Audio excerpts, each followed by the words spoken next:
Kunja-vihari Jaya Radha Madhava Kunja-vihari Gopi-jana-vallabha Girivaradhari Jaya Gopi-jana-vallabha Girivaradhari Gopi-jana-vallabha Girivaradhari Jaya Gopi-jana-vallabha Girivaradhari Yashoda-nandana Vrajajana-ranjana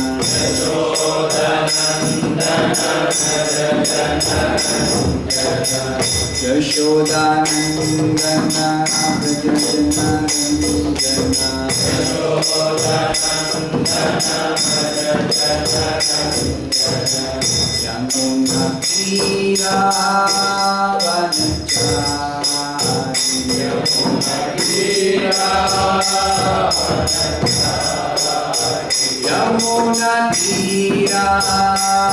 Yamuna-tira-vanachari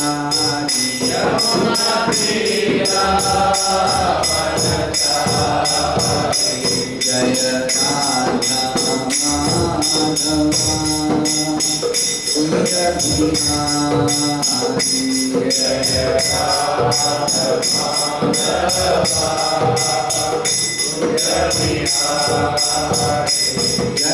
Radha Madhava Kunja-vihari Jaya Radha Madhava Kunja-vihari Jaya Radha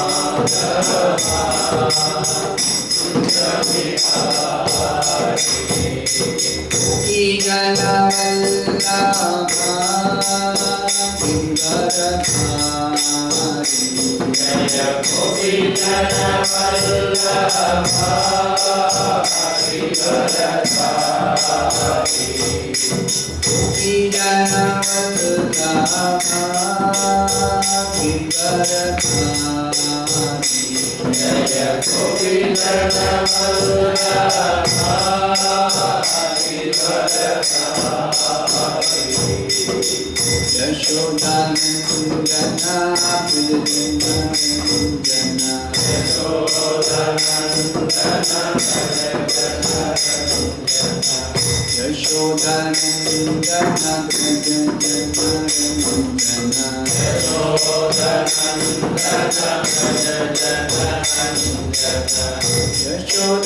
Yashoda-nandana Vrajajana-ranjana Yashoda-nandana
Jaya Gaura Nitai Jaya Gaura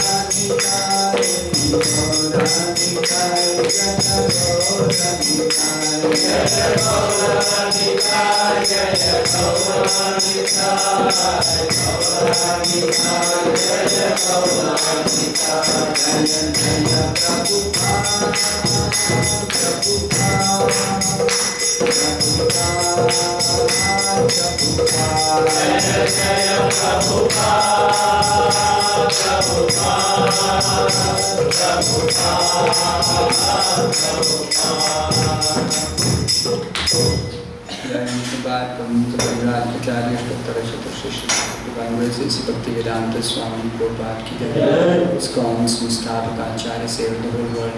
Guru Srila Prabhupada ki jai. Srimad Bhagavatam ki jai. Gurudai Gopri. Om Namo Bhagavate Vasudevaya.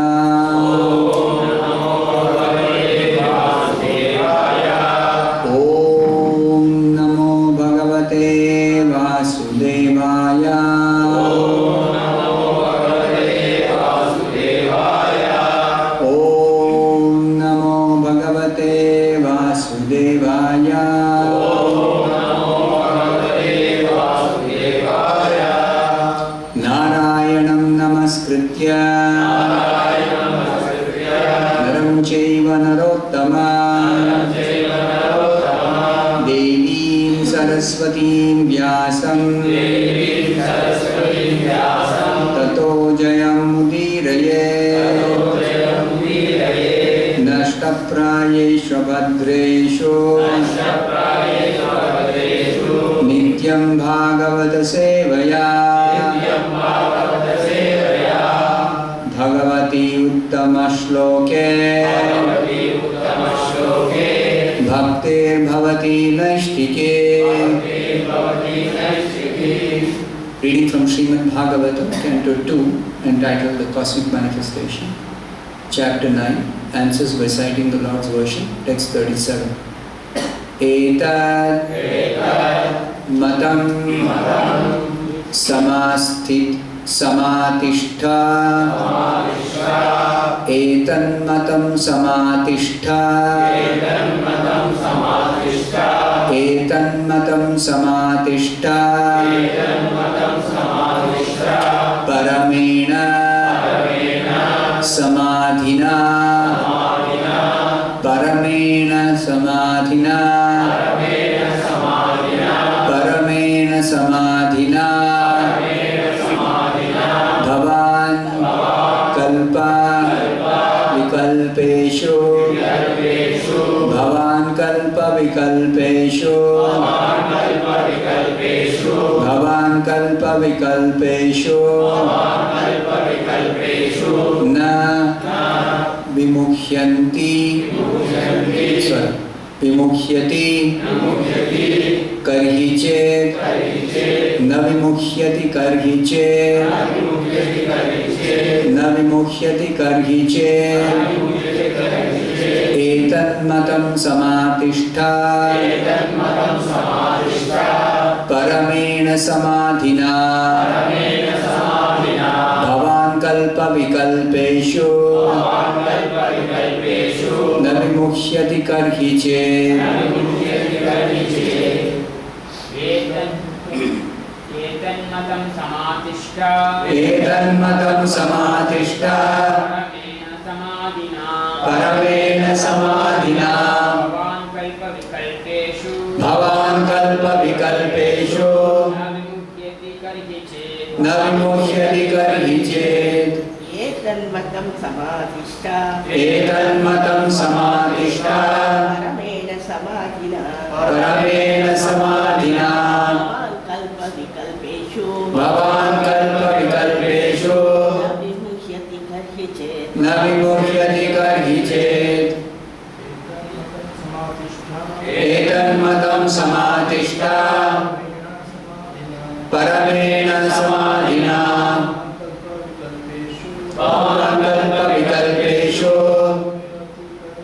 Na vimuhyati karhicit. etan matam samātiṣṭha. matam samātiṣṭha. Etan matam samātiṣṭha. Parameṇa samādhinā. Bhavān kalpa-vikalpeṣu. Na vimuhyati karhicit. Etan matam samātiṣṭha. Parameṇa samādhinā. Bhavān kalpa-vikalpeṣu. Na vimuhyati karhicit. Etan matam samātiṣṭha. Parameṇa samādhinā. Bhavān kalpa-vikalpeṣu. Na vimuhyati karhicit. Etat, this matam, conclusion. Samātiṣṭha, remain fixed. Parameṇa, by the Supreme. Samādhinā, concentration of the mind. Bhavān, yourself. Kalpa, intermediate devastation. Vikalpeṣu, in the final devastation. Na vimuhyati, will never bewilder. Karhicit, anything like complacence. Translation by His Divine Grace A.C. Bhaktivedanta Swami Prabhupada. O Brahma, just follow this conclusion by fixed concentration of mind, and no pride will disturb you, neither in the partial nor in the final devastation. Please repeat this translation. O Brahma, just follow this conclusion by fixed concentration of mind, and no pride will disturb you, neither in the partial nor in the final devastation. Purport by Srila Prabhupada. As in the Bhagavad Gita 10th chapter, the personality of God and Lord Krishna has summarized the whole text in 4 verses, namely Aham Sarvasya Prabhavaha, etc.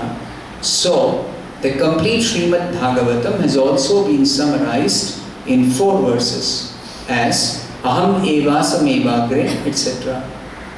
Thus, the secret purpose of the most important Bhagavatite conclusion has been explained by the original speaker of the Srimad Bhagavatam, who was also the original speaker of the Bhagavad Gita, the personality of God and Lord Sri Krishna.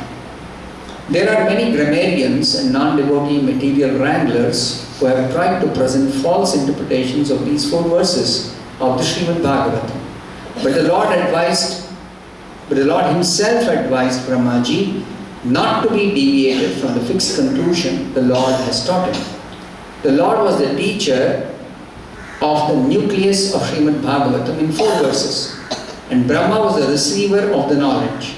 Misinterpretation of the word aham by the word jugglery of the impersonalist should not disturb the mind of the strict followers of the Srimad Bhagavatam. Srimad Bhagavatam is a text of the personality of Godhead and His Amalloyed devotees, who are also known as the Bhagavatas. And any outsider should have no access to this confidential literature of devotion and service. But unfortunately, the impersonalist who has no relation to the Supreme Personality of Godhead sometimes tries to interpret Srimad Bhagavatam by his poor fund of knowledge in grammar and dry speculation. Therefore, the Lord warns Brahma, and through Brahma, all future devotees of the Lord in the disciplic succession of Brahma, that one should never be misled by the conclusion of the so-called grammarians or by other men with a poor fund of knowledge, but must always fix the mind properly via the parameṇa system. No one should try to give a new interpretation by dint of mundane knowledge. And the first step, therefore, in pursuance of the system of knowledge received by Brahma, is to approach a bona fide guru who is the representative of the Lord following the parameṇa system. No one should try to squeeze out his own meaning by imperfect mundane knowledge. The guru or the bona fide spiritual master is competent to teach the disciple in the right path with reference to the context of all authentic Vedic literature. He does not attempt to juggle words to bewilder the student. The bona fide spiritual master, by his personal activities, teaches the disciple the principles of devotional service. Without personal service, one would go on speculating like the impersonalists and dry speculators, life after life, and would be unable to reach the final conclusion.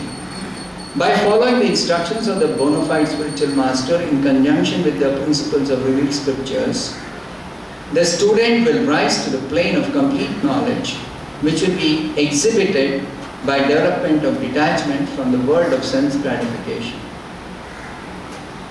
The mundane wranglers are surprised that one can detach himself from the world of sense gratification, and thus any attempt to be fixed in God realization appears to them to be mysticism. This detachment from the sensory world is called the Brahma stage of realization, the preliminary stage of transcendental devotional life, parameṇa. The Brahma stage of life is also known as the Atmarama stage, in which one is fully self-satisfied and does not hanker for the world of sense enjoyment.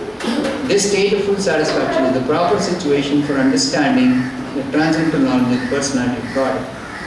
The Srimad Bhagavatam 1.2.20 affirms this. Evam prasanna manaso bhagavad bhakti yogataha bhagavad tattva vijnanam mukta sangasya jayate. Thus, in the completely satisfied state of life, exhibited by full detachment from the world of sense enjoyment, as a result of performing devotional service, one can understand the science of God in the liberated stage. In this state of full satisfaction and detachment from the sensory world, one can know the mystery of the science of God with all its confidential intricacies, and not by grammar or academic speculation. Because Brahma qualified himself for such reception, the Lord was pleased to disclose the purpose of Srimad Bhagavatam. This direct instruction by the Lord to any devotee who is detached from the world of sense gratification is possible, as stated in the Bhagavad Gita 10.10, Tesham sapata yuktanam bhajatam priti purvakam dadami buddhi yogam tam yenamam upayanti te. Unto the devotees who are constantly engaged in the Lord's transcendental loving service, priti purvakam, the Lord, out of his causeless mercy upon the devotee, gives direct instructions so that the devotee may make accurate progress on the path returning home back to God. One should not therefore try to understand these 4 verses of Srimad Bhagavatam by mental speculation. Rather, by direct perception of the Supreme Personality of Godhead, one is able to know all about his abode, Vaikuntha, as was seen and experienced by Brahmaji. Such Vaikuntha realization is possible by any devotee of the Lord situated in the transcendental position as a result of devotional service. In the Gopala Tapani Upanishad, Shruti, it is said, Gopavesho me Purusha Purastad Avir Babhuva. The Lord appeared before Brahma as a cowboy, that is, as the original personality of God, Lord Sri Krishna, Govinda, who is later described by Brahmaji in his Brahma Samhita 529, Chintamani prakara sadmasu kalpa-vikalpeṣu lakshavuteshu surabhirabhipalayantam Lakshmi sahasra shata sambrama sevyamanam Govindamadi purusham tamaham bhajami. Brahmaji desires to worship the original personality of Godhead, Lord Sri Krishna, who resides in the topmost Vaikuntha planet, known as Goloka Vrindavana, where he is in the habit of keeping Surabhi cows as a cowboy, and where he is served by hundreds and thousands of goddesses of fortune, the gopis, with love and respect. Therefore, Lord Sri Krishna is the original form of the Supreme Lord, Krishnastha Bhagavān Swayam. It is also clear from this instruction, the Supreme Personality of Godhead is Lord Krishna, and not directly Narayana or the Purusha avatars which are subsequent manifestations. Therefore, Srimad Bhagavatam means consciousness of the Supreme Personality of Godhead, Lord Sri Krishna, and Srimad Bhagavatam is a sound representation of the Lord as much as the Bhagavad Gita is. Thus, the conclusion is that Srimad Bhagavatam is the science of the Lord in which the Lord and His abode are perfectly realized. Thus ends the Bhaktivedanta purport. Om Jnanatimmirandasya Jnananjanashalakaya Chakshurunmilitam Yena Tasmai Shri Gurave Namaha Namo Vishnupadaya Krishna Prishtaya Bhutale Srimate Bhaktivedanta Swami Namaste. नमस्ते सारस्वती देवी गौरवाणी प्रचारिणे निर्विशेष शून्यवादी वाचरताये जय श्री कृष्ण चैतन्य प्रभु नित्यानंद श्री अद्वैत गदाधर श्रीवासादि गौरभक्तवृंद हरे Krishna Krishna Krishna Hare Hare Hare Ram Ram Ram Hare Hare. So here it's explained that the entire Bhagavatam is summarized by the Supreme Lord Himself when He explains to Brahma the most important essential knowledge about the absolute truth in 4 verses.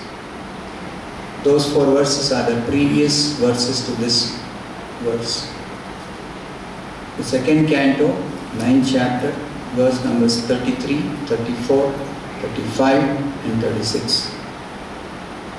The conclusion of this instruction of the Supreme Lord is given to Brahma in this 37th verse, the verse immediately following the 4 verses.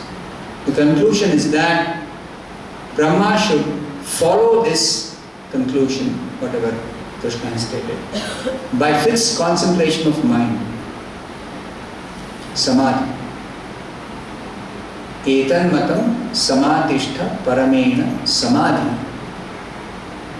And in this way, na vimuhyati, no pride will disturb Brahma. Material existence means we are subject to being disturbed by this bewilderment of mind.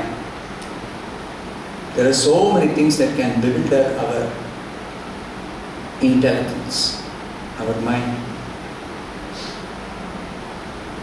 Brahma prayed to the Lord that he may not be overcome by pride. He may not be subject to illusion, so that he can do the work of creation very nicely. So Brahma is seeking the Lord's blessings, and the Lord is telling, you follow this conclusion by fixed concentration of mind. That means become fixed up in this conclusion without any doubt, without any wavering of the mind, without any argument, without any research work.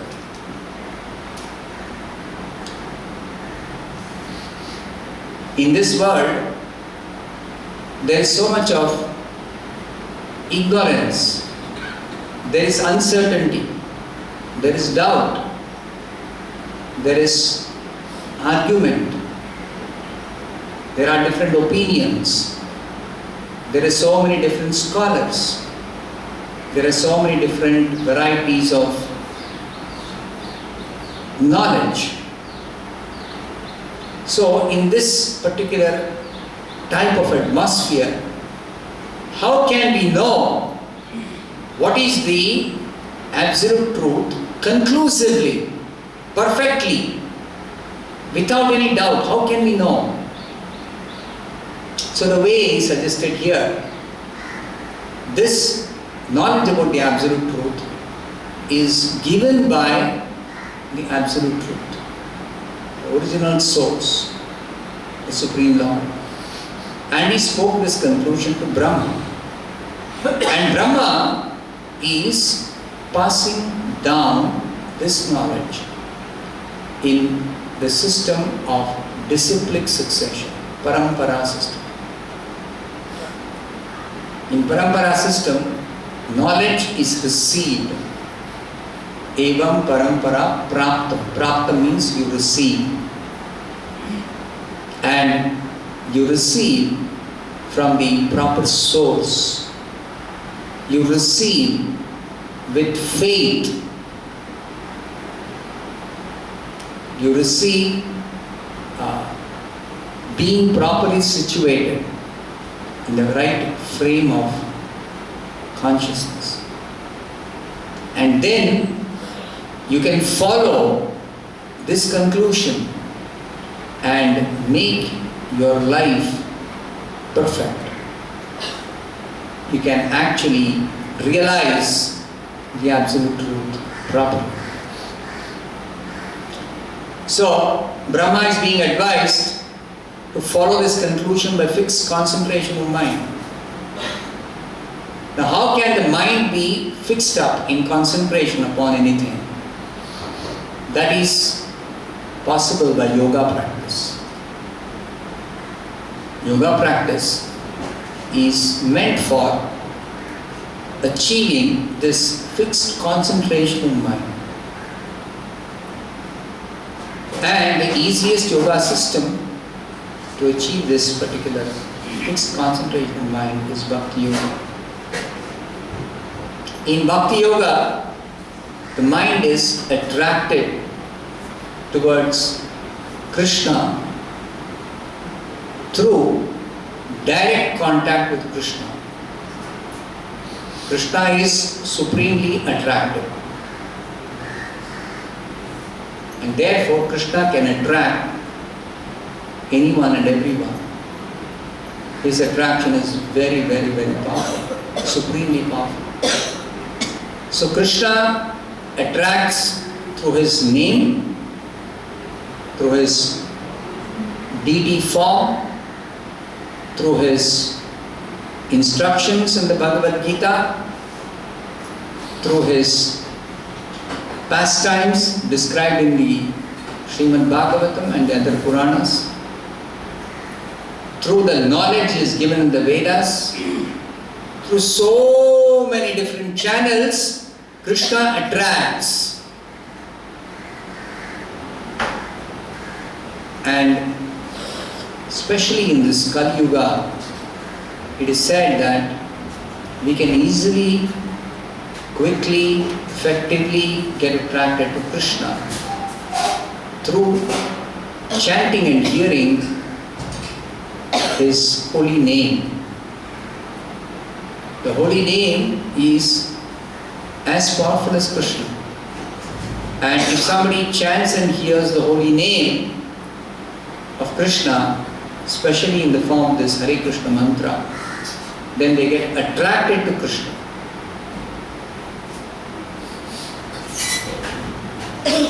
And that attraction is so powerful that one will lose attraction for all other material things.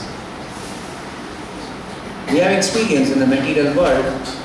At different times we are attracted to different material things. So if one gets attracted to Krishna, then somebody may think that, oh, today I have attraction, tomorrow I may not have attraction to Krishna, I may have attraction to something else. But attraction to Krishna is not like that. It's not yet another attraction in this world. The example was demonstrated by Prabhupada that those who got attracted to the Krishna consciousness movement started by Prabhupada,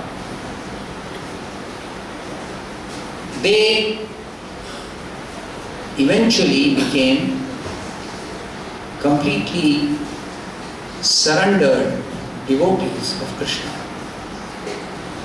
It began with a little attraction in the beginning, small attraction, for some kirtan, or some book, or some temple, or some prasadam, anything, any channel through which one can get attracted to Krishna. One will be drawn to Krishna irresistibly, and such attraction only increases more and more and more, and the attraction can be increased unlimitedly, because Krishna is unlimited. Our desire for Krishna is also can be without any limit, increased, and Krishna can always attract through varieties of attractive manifestations. Just like take this example of the Hare Krishna mantra. We can openly challenge anybody in the entire world. Is there any one sound vibration which somebody can keep on repeatedly hearing, chanting, uttering, and not get tired, not get bored, but only increase more and more and more and more? Is there any such sound vibration in the entire world? No such vibration exists in this material world. No material vibration can increasingly attract a person. That's not possible. But the Hare Krishna mantra, devotees have been chanting for 30 years, 40 years, every day. Suppose it possible? Because it is attractive. Because the attraction increases more and more and more and more and more and more and more. That is Krishna. Krishna means he is all attractive, supremely attractive. And one has to develop little attraction for Krishna, and that is the beginning. Then the attraction increases more and more and more and more. So when the attraction increases more, what happens? Fixed concentration of mind. You are able to fix your mind with full concentration on Krishna. Then what happens? Then one can actually follow Krishna's instructions, Krishna's directions, Krishna's words. So Brahmā is able to follow this conclusion by fixed concentration of mind because he is attracted to Krishna. And the conclusion is also given. It is not something to be discovered. Many times people say, I am searching for the truth. Now you just consider the statement somebody says, I am searching for the truth. Now, if somebody is serious about searching for the truth, first of all they should know what is the truth. If you don't know what is the truth, is there any meaning in searching? There's no meaning. So, before somebody begins searching for the truth, they have to first of all know or understand what is the truth. So Bhagavatam 6th canto, there is a very interesting verse. The demigods are praying to Krishna that there are so many people in this world who are searching for the truth, but they don't know what is the truth. So you consider this, so many people you may meet, right? I'm searching for the truth. But do you know what is the truth? You do not know what is the truth. What is the meaning in searching for the truth? Therefore, the truth itself is revealed by this bona fide spiritual master, representative of Krishna, or Krishna himself, directly revealed. The truth is presented as it is, directly. And then there is no question of searching for the truth. Truth is given. But even after receiving this knowledge, even after coming across this statement, people try to interpret the statement. Krishna is directly speaking to Brahmā. Aham eva sameva agre. In the beginning, I only existed and there was nothing else. So that I, aham, when Krishna is speaking, that I refers to Krishna. Simple, direct meaning. But some people say, no. That aham doesn't mean Krishna, doesn't mean the speaker, doesn't mean the person. And once I say it doesn't mean the person, doesn't mean Krishna, doesn't mean the speaker, and each person can give his own interpretation. You can have your interpretation, I can have my interpretation. What aham means.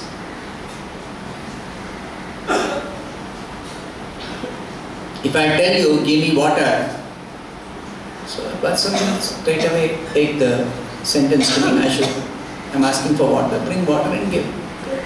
But somebody else may interpret, no, he is asking for water, actually he doesn't mean water, he means milk. So you should bring milk. So no, it's not milk, actually he is asking for fruits. And each person can have his own interpretation. Where is the limit to this? Where is the end of this interpretation? And then I can have supporting argument why I interpret water to mean milk. Another person, no, I have got another interpretation. Why water means fruits. And then everybody can go on. Then the strength of the argument will come. How strongly you argue that this means something else. And how strongly somebody else will argue. And such argument, there is no conclusion. So, Mahabharata, there is a verse that says, if you want to know what is the absolute truth, you cannot know the absolute truth by tarka, by logic, by argument, by interpretation. Tarko apratishṭha. This is what the Mahabharata declares. What is it? Tarko apratishṭha. By tarka, by logic, by argument, by interpretation, you cannot establish what is the absolute truth. You cannot conclusively know the absolute truth by tarka.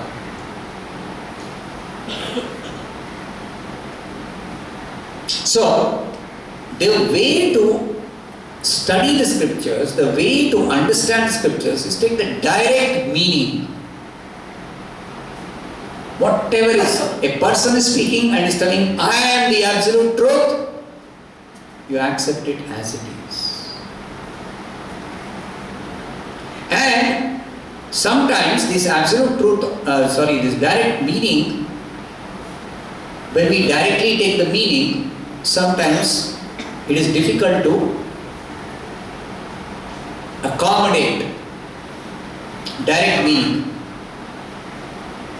In such cases where the direct meaning doesn't make sense, then there is a way of resolving the actual meaning intended in that statement. And this is given by the acharyas by quoting the scriptures itself. By quoting the scriptures, they say when the direct meaning doesn't make sense, then you have to, what is the way of understanding, what is the meaning of a particular statement whose direct meaning doesn't make sense, and there is a way of going about it. So, this has been elaborately explained by Chaitanya Mahaprabhu in his conversations with different scholars who were interpreting the statements of the Vedanta Sutra in order to come to a different conclusion than what the actual conclusion is. So Chaitanya Mahaprabhu explained, there is mukhya vritti and gauna vritti.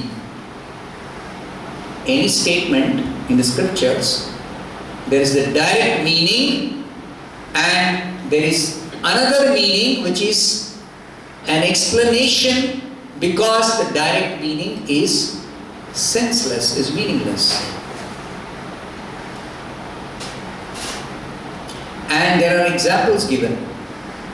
In this case, when the statement is, the Supreme Lord is speaking, the person is speaking, the Supreme Person is speaking, he is telling, I am the absolute truth. Now, this is a direct statement, meaningful statement, and it is supported by so many other statements in the Vedas, in the Upanishads, in the Vedanta Sutra, in the Puranas, in the Itihasas. Everywhere in the Smriti Shastra, everywhere there is support. There are statements which support this direct meaning. So, if people don't take all these other statements seriously, then they have a problem. They have difficulty. Just like in the Upanishads, there are statements, just like Prabhupada is quoting here, Gopala Tapani Upanishad says, Gopavesho me purushaha purastan avir bahuva.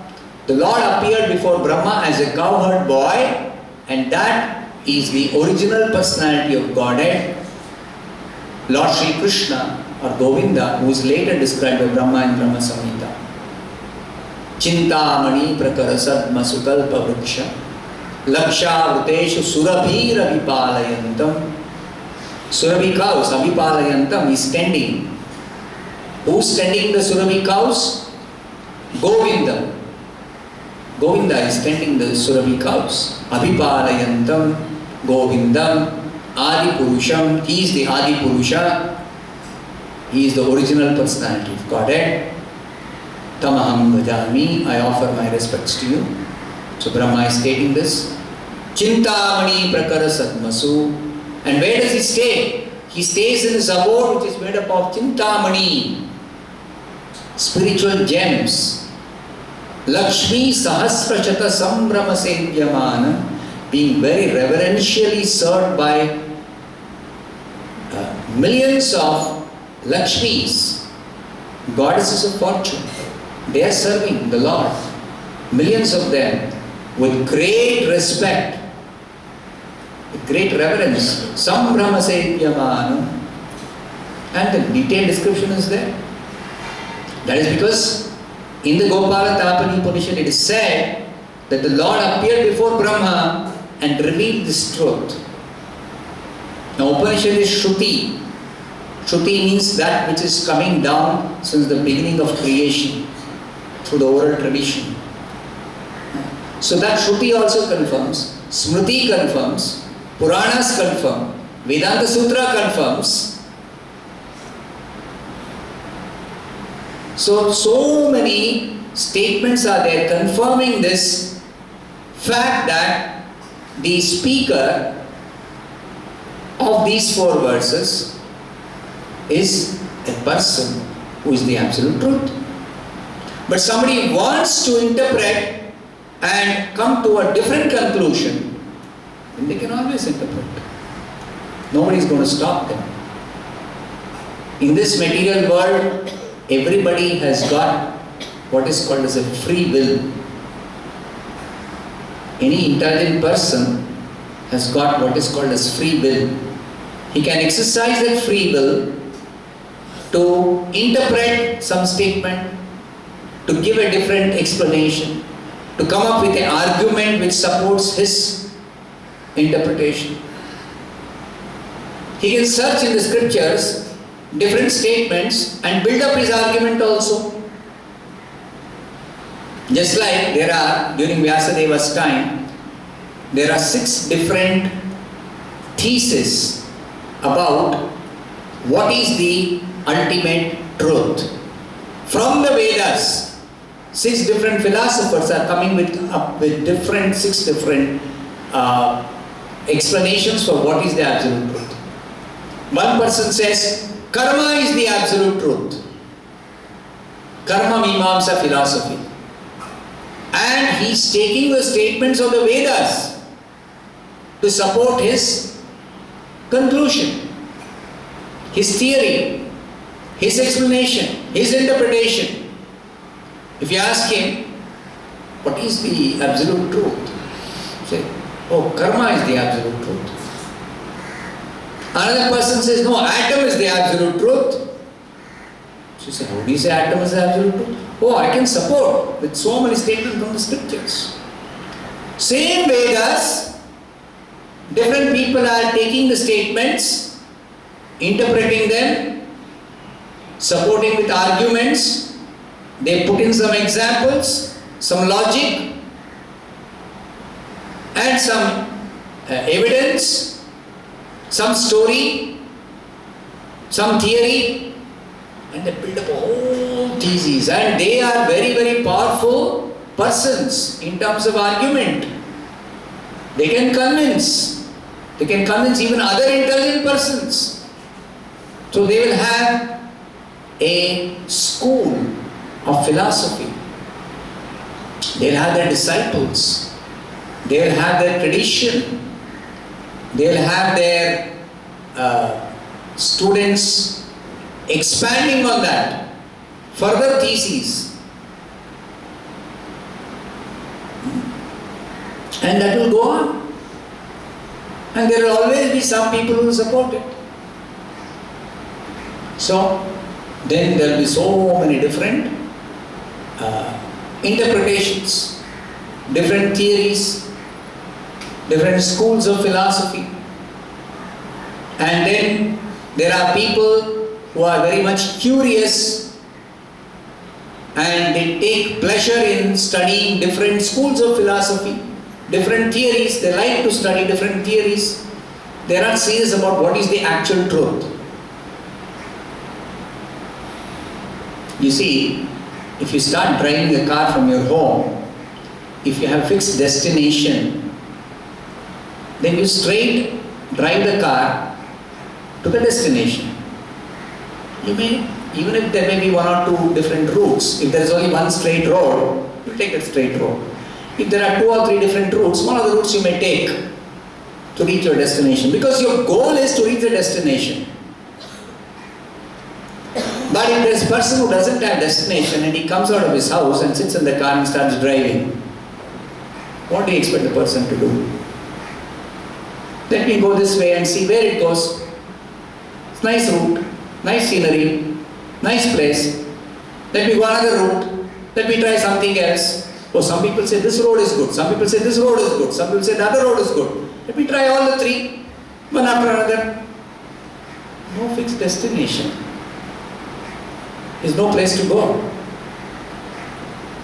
So like that, in this world, there are people who are not serious about what is the absolute truth, what is ultimate reality. So for them, it's a very nice exercise. It's very pleasing to study different philosophy, to become himself a philosopher, to put forward a new theory. And these publishers, you see, of books on philosophy, on Vedanta philosophy particularly. So here is a new interpretation, a fresh interpretation by a modern scholar who has given a very nice, enlightening explanation of what is the absolute truth, what is the ultimate reality. Why you require a fresh meaning if you are serious about the absolute truth? So, this is the problem in trying to understand the absolute truth as the personality of Godhead.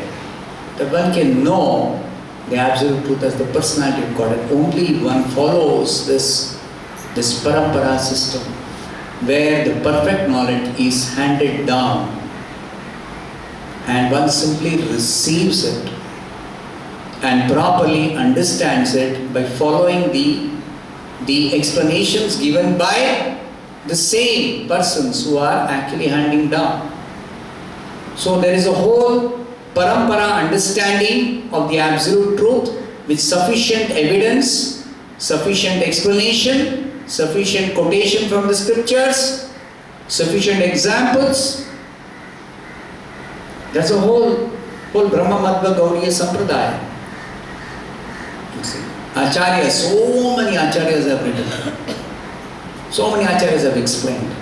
But none of them deviate even a little bit from the conclusion that is originally given by the Supreme Lord to Brahma. Nobody deviates even a little bit. They follow this conclusion. Just like Brahma is following this conclusion by fixed concentration of mind, as advised by the Lord. Brahma is following that. Now Brahma will give the same advice while giving this conclusion to his disciples, to his followers. But as it happens in this world, somebody may not accept the conclusion. Somebody may not take it in totality. Somebody may take partially. Somebody may come with a new theory, new understanding, new idea, different explanation. So that is possible in this world. Krishna allows that. Material world means anybody can theorize in their own way, and forever they can remain with their understanding in the material world. So they are not very serious about getting out of the material existence. Somebody is serious, then they want to know how to get out. But somebody is not serious about getting out, they somehow adjust and stay. You see, they don't mind. Here, particularly, Brahma is being told he will not be disturbed either in the partial devastation or the final devastation. That means Brahma is very serious about getting out of this material existence. So, whatever adjustments we make to live here, somehow, there are two devastations which will disturb us, which will shake us up. One is a partial devastation at the end of Brahma's day. Partial devastation because the upper planets are not destroyed. Even though the inhabitants cannot remain there. In Brahma's night, they all enter into the body of Garbhodakashayi Vishnu. They all enter into the body of Garbhodakashayi Vishnu and they lie down there inert, inactive, there is no activity. When they come out after a long period of time, that is the duration of Brahma's night, they all stay there and come out. And again Brahma has to create. This is partial devastation, end of Brahma's day. Then there is final devastation when even Brahma's planet, all the planets are destroyed and everyone enters into Mahavishnu, the body of Mahavishnu. At that time, none of the planets remain. Even the planets have to be recreated. Another Brahma will come, will take birth, and then he will begin the creation again. So, neither the time of partial devastation nor final devastation will Brahma be disturbed if he follows this conclusion given by the Lord with fixed concentration of mind. So, the method also is suggested by the Lord, the method of Bhakti Yoga. That's the only way to become fixed in concentration of mind upon this conclusion. The conclusion is given, the process is given, the Acharyas have explained, the devotees have explained, we simply have to accept it and follow. So why would somebody not accept this? Because they are faithless. Therefore, bhakti begins with Shraddha, faith. This faith is developed by association with a pure devotee who can instill this faith in the heart of anybody who is willing to accept, who is willing to receive. So, Prabhupada is the pure devotee who gives this faith, and once one gets that faith, then they begin bhakti, and then after that they can follow the instructions, the advice, and then they can make progress and arrive at this conclusion by realization. It's not blind acceptance. Initially the acceptance is based on faith, but that doesn't mean that you can never realize this. You can come face to face with the Supreme Lord, provided you follow the process of Bhakti Yoga. You can directly see the Lord, but it takes time. You have to follow the process. You have to make progress on the path of Bhakti Yoga. So everything is given, especially in the Bhagavatam, details are given. There are examples of so many devotees who follow and they reach this conclusion, they realize the absolute truth as the person. They are able to see the personality of God at face to face directly. They are able to realize that personality of God is the ultimate source of everything. They are able to understand, see, realize, perceive everything that is described here. On the other hand, we don't have anybody who may have a different theory, who actually will follow that theory and come to a logical conclusion of that theory and actually teach others to follow. We don't have anybody. We don't have a person who claims atomic theory is the correct theory of the absolute truth. Atom is the absolute truth. To help somebody realize this absolute truth as atom and help us understand how atom is the ultimate source of everything. Nobody is there. Already that atom is the absolute truth is disproved. One scientist also used to think atom is the ultimate particle, but when they are splitting the ultimate particle. So like this, there is nobody who's following some other conclusion, some other theory, who can actually realize that truth. There's not one person in the entire creation.